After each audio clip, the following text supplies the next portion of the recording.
গণিত পাঠশালায় তোমাদের সকলকে স্বাগত। আজকে সপ্তম শ্রেণীর প্রশ্ন বিচিত্রার ফার্স্ট যে পেজটা আছে আলিপুরদুয়ার হাই স্কুল পাতা 117তে আছে পর্ব 1 প্রশ্ন বিচিত্রা 2026। এটা দেখো, প্রথম কোশ্চেন সঠিক উত্তরটি নির্বাচন করে লেখো। 1 নম্বরে 7টা কোশ্চেন দেওয়া আছে, এখানে আমি 4টা লিখেছি। দেখো 1 নাম্বার কোশ্চেনটাই কি দেওয়া আছে, বর্গমূল নির্ণয় করতে দিয়েছে। কতর বর্গমূল? আমরা ভাগ প্রক্রিয়ায় যদি বর্গমূলটা বার করি কি আসবে? 1 2 2 5। ডান দিক থেকে জোড়ায় জোড়ায় দাগ দেবো, দিলাম। একটা সংখ্যা নেব যা 12র কাছাকাছি পূর্ণবর্গ, তাহলে 3 3 9। তাহলে কিসে ভাঙা যায়? 3 আর 3 ভাঙা যায়, 3 3 9। এখানে সাবট্রাক্ট করো, কত আসছে? 3। এই জোড়ায় জোড়ায় সংখ্যা নামে এখানে। আর যেটা প্রথম লিখেছি সেটাকে 2 দ্বারা গুণ করো, কত আসলো? 6। এবার এখানে এমন একটা সংখ্যা নেব যা এখানে বস করালে এই সংখ্যাটা দ্বারা গুণ করলে এটা আসে বা কাছাকাছি আসে, 325 আসবে। দেখো এখানে মিলেছে, তাহলে আমাদের অ্যান্সারটা কত আসছে? 35। কত আসছে? তাহলে 1 দাগের উত্তরটা হবে। এবার 2 দাগের অঙ্কটা, সমকোণী সমদ্বিবাহু ত্রিভুজের কোণগুলির অনুপাত বার করতে বলেছে।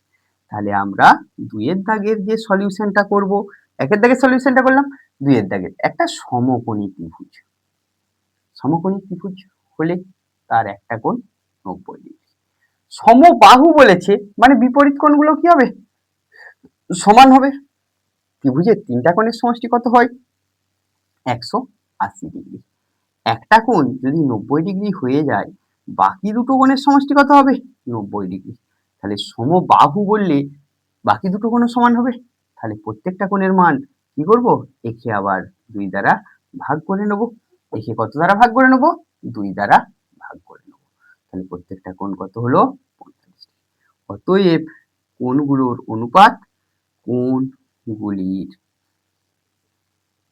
অনুপাত কত হবে? 90 ডিগ্রি ইস্টু 45 ডিগ্রি ইস্টু 45। দেখো তো 45-এর দ্বারা সবগুলোকে ভাগ যায়, 2:1:1 আছে, 2:1:1। এবার আমরা 3-এর সমস্যাটা দেখব। 9 গুণিত 9 কে 3-এর ঘাত আকারে প্রকাশ করতে বলেছে। 9 গুণিত 9 কে 3-এর ঘাত আকারে প্রকাশ করতে বলেছে। এখানে দেখো 9 আর 9 এর গুণফল কত হচ্ছে বার করব? না, 9 গুণিত 9। আমরা সবাই জানি 9 সমান কি লেখা যায়? 3 গুণিত 3। আবার এটাকেও কি লেখা যায়? 3 গুণিত 3। কটা আসছে? 4টা। তাহলে 3-এর মাথায় কত হবে? 4, মানে নিধানটা হবে 3 আর ঘাতটা হবে 4। তাহলে 3 টু দি পাওয়ার 4 উত্তর হয়ে গেল। আমাদের 4 নম্বর সমস্যাতে কি আছে?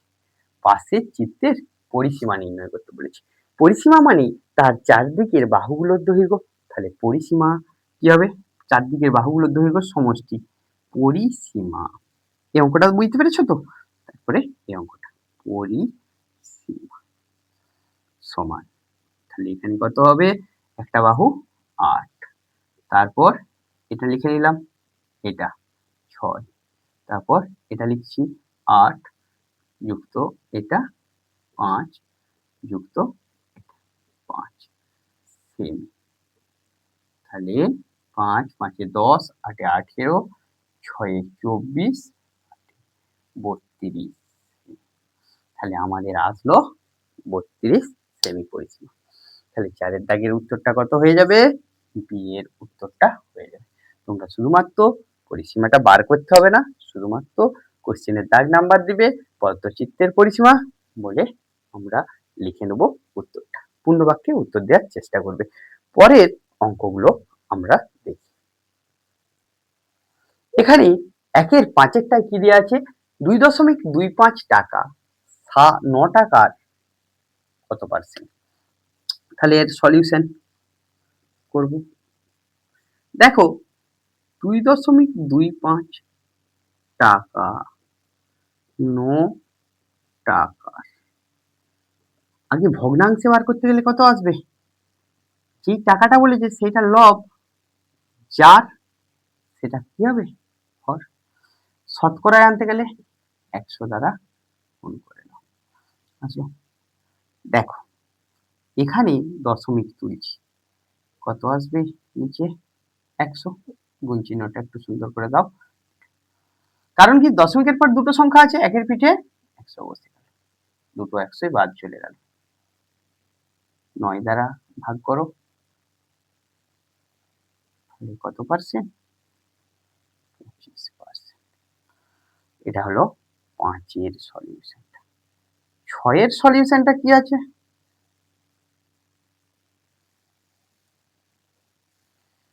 5-এর সাথে কত গুণ করলে গুণফল 7 হয়? তাহলে গুণফল দিয়েছে আর একটা সংখ্যা দিয়েছে, অপর সংখ্যা বার করতে হবে। তাহলে অপর সংখ্যাটি 7 ভাজিত 5-এর 7 একটি সংখ্যা, সরি গুণফলটা কত দিয়েছে? 1। তাহলে 1 দিলাম। গুণ করার সময় কি হয়? ভাগ তো করতে পারি না ভগ্নাংশের, গুণ করতে হয়। ভাগ চিহ্নটা গুণ করলে এটা কি হয়? তার অনন্যকটা লিখতে হয়। 1-এর সাথে গুণ করো, 7-এর 5 আসবে। এটা একটু পূর্ণ হয়ে নাও, 1 পূর্ণ 2-এর 5। তাহলে এখানে উত্তর আসবে 1 পূর্ণ 2-এর 5। 7-এর অঙ্ক। 7-এর অঙ্ক, কোনো কিছু টু দি পাওয়ার 0 দেওয়া আছে, 7 টু দি পাওয়ার 0। কোনো কিছু টু দি পাওয়ার 0 সমান 1 হয়। শুধুমাত্র কি হয়? যদি নিধানটা নট ইকুয়ালস টু 0 হয়। তাহলে আমাদের এখানে উত্তর চলে আসবে 1। এরপরে 2-এর দাগের কোশ্চেন গুলো আমরা দেখব। 2-এর দাগের কোশ্চেনে কি দেওয়া আছে দেখো, এখানে 2-এর দাগে আছে নিচের প্রশ্নগুলির উত্তর দাও, 2 নম্বরের কোশ্চেন। তাহলে আমরা কিভাবে সলিউশন করব? 2-এর দাগের এক ডজন ডিমের দাম 72 টাকা। 1 ডজন সমান কটি? 12টি। এবার আমরা যদি লিখে নিই ডিমের সংখ্যা,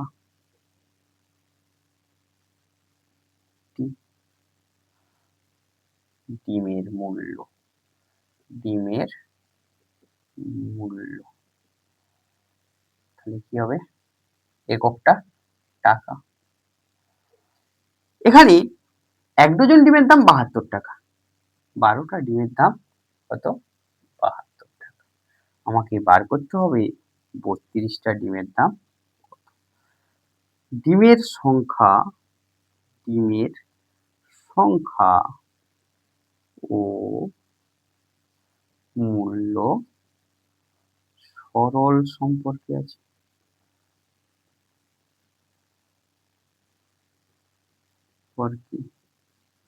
আচ্ছা, 12টি ডিমের দাম 72 টাকা। তাহলে একটা ডিমের দাম কত হবে? 72 বাই 12 টাকা। সরল সম্পর্কে আছে মানে হ্রাস হচ্ছে মানে কি ভাগ হবে। এখানে 32টা ডিম কিনতে বলেছে, তাহলে 12 গুণিত 32, 72 গুণিত 32 বাই 12। 12 দিয়ে কাটো 6, 6 আর 32 গুণ করে নাও, 6 2 12, 2 হাতে 18, 19 টাকা। অনেকভাবে করতে পারো, সমানুপাত দিয়েও করতে পারো। তাহলে অতএব 32টি ডিমের দাম কত? 192 টাকা আসলো। এভাবে আমরা সলিউশন করতে পারবো। তারপরের অঙ্কটা দেখো, দুটি বইয়ের দাম দেওয়া আছে, দুটি বইয়ের দামের অনুপাত দেওয়া আছে। প্রথম বইয়ের দাম এত টাকা হলে দ্বিতীয় বইয়ের দাম বার করতে বলেছে। তাহলে 2 এর দাগের অঙ্কটা কিভাবে করব? আমরা 2 এর দাগের অঙ্কতে করব একটা হলো। এবার 2 এর দাগের অঙ্কতে প্রথম বই এর দাম ইস্টু দ্বিতীয় বইয়ের দাম, দ্বিতীয় বই এর দাম সমান 2:5। বাহ! তাহলে অনুপাতে থাকলে পূর্বপদ কি হবে? লব হবে। প্রথম বই এর দাম হর হবে কি? উত্তরপদ দ্বিতীয় বই এর দাম সমান কত হচ্ছে? 2/5। এখানে প্রথম বইয়ের দাম দিয়ে দিয়েছে কত? 322 বাই দ্বিতীয় বইয়ের দাম, দ্বিতীয় বই এর দাম। দেখো এখানে আমরা যদি লবটাকে হর এবং হরটাকে লব করি তাহলে কি হবে? দ্বিতীয় বইয়ের দাম